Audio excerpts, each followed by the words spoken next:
آپ یقین کریں کہ جو گیٹ بند کرنے کا پروسیس تھا یا عمل تھا یہ مشکل سے 3 سے 4 سیکنڈ پہ مشتمل تھا، لیکن ایسا لگ رہا تھا کوئی طاقت ہے جس نے مسلسل میرے ہاتھوں کو نہ صرف جکڑ رکھا ہے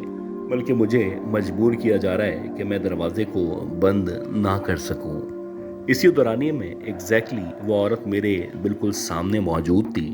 اس کا جو چہرہ تھا وہ نہ صرف جھلسا ہوا جلا ہوا چہرہ تھا بلکہ اب ایسا لگ رہا تھا کہ دیکھتے ہی دیکھتے اس کی آنکھوں کی جو آئی بالز ہیں یہ مکمل طور پہ سفید ہونا شروع ہو چکی ہیں۔ بس اتنا یاد ہے کہ میں نے آہستہ آہستہ کر کے زیر لب آیت الکرسی کی تلاوت شروع کی ہے اور آہستہ آہستہ کر کے میری آنکھوں کے سامنے اندھیرا آنا شروع ہو چکا تھا۔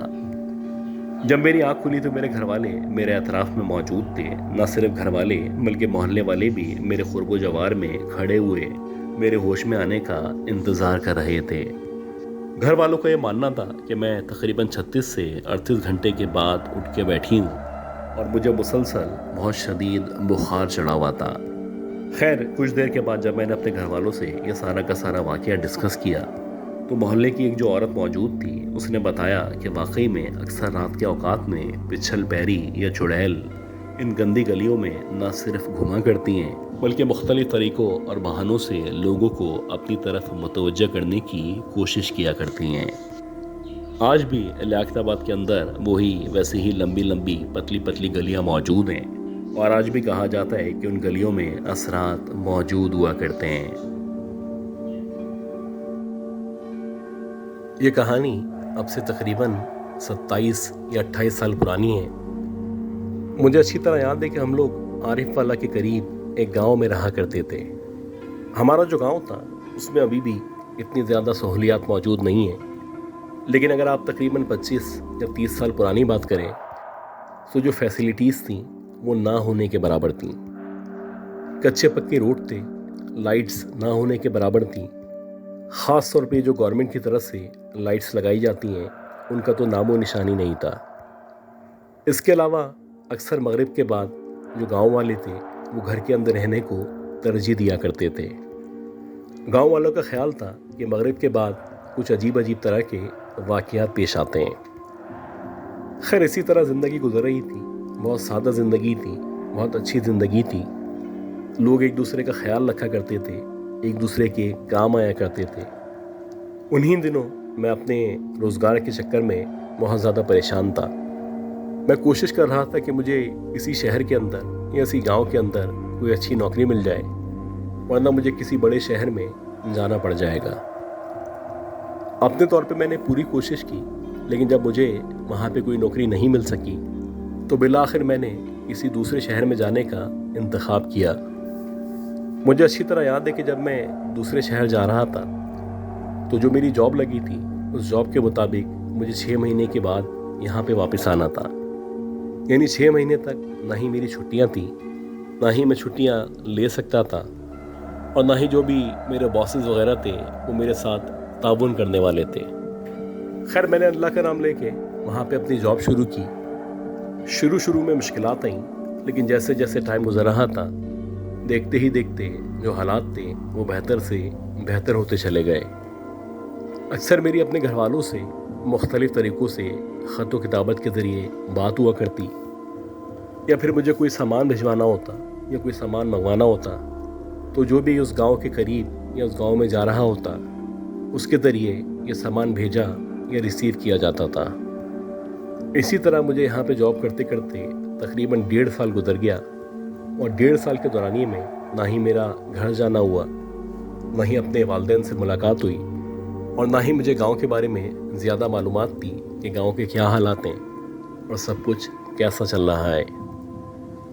خیر اللہ اللہ کر کے 1.5 سال کے بعد جو میرے مالک تھے، جب ان کا جو بیہیویئر تھا ذرا چینج ہوا،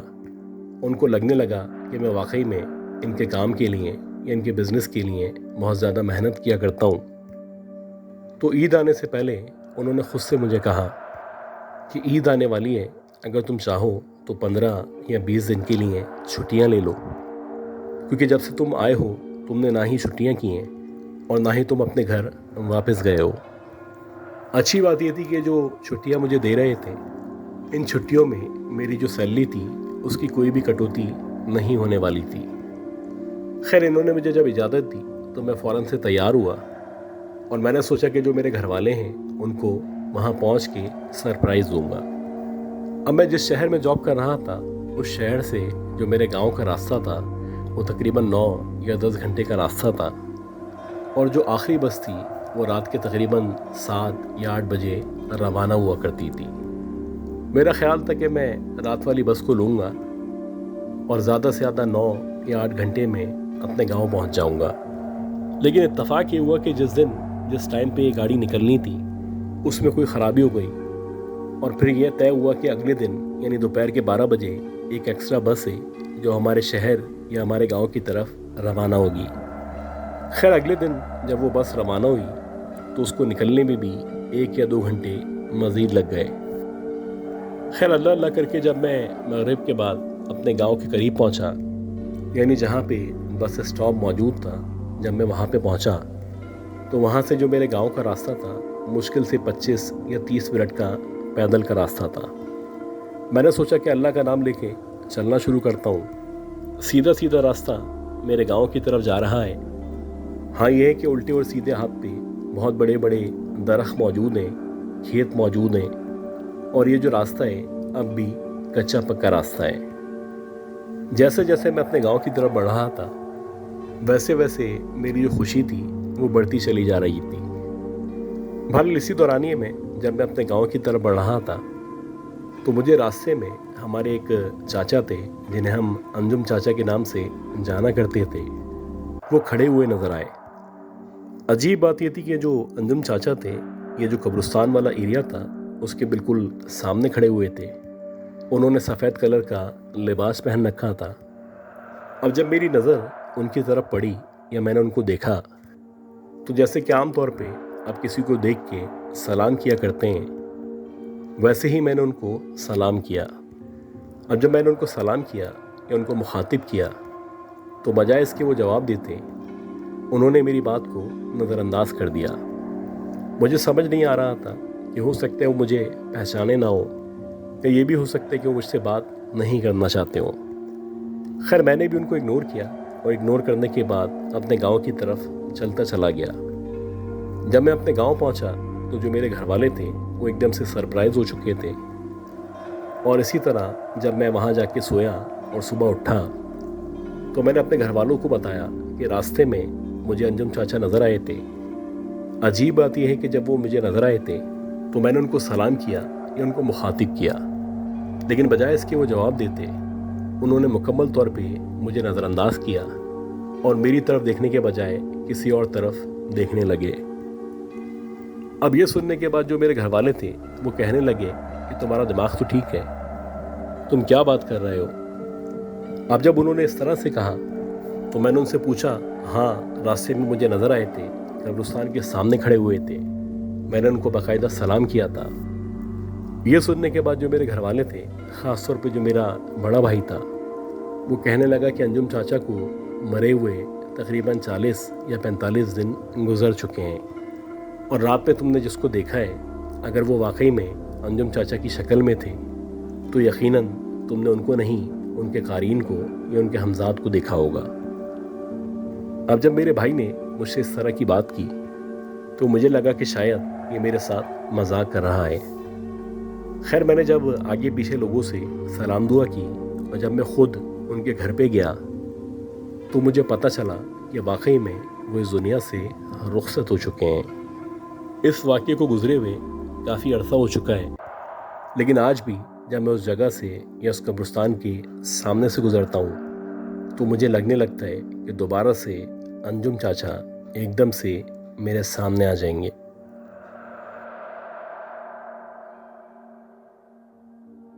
مس نورین بتاتی ہے کہ جو واقعہ ہے یہ 2001 کا واقعہ ہے، اور اس دور میں ان کا جو میکہ تھا، یا آپ کہہ سکتے ہیں جس گھر میں یہ رہا کرتی تھیں، یہ پیر کالونی کراچی کے اندر موجود تھا۔ بیسکلی یہ جو پیر کالونی کا ایریا ہے یہ ایک مڈل کلاس ایریا ہے، اور یہ بتاتی ہے کہ اس مڈل کلاس ایریا میں 240 یا 200 گز کا ان کا ایک گھر موجود تھا۔ اب جب یہ وہاں پہ رہا کرتی تھیں، یا آپ کہہ سکتے ہیں کہ جب سے یہ لوگ وہاں پہ شفٹ ہوئے تھے تو آہستہ آہستہ کر کے قریبی جو بھی لوگ تھے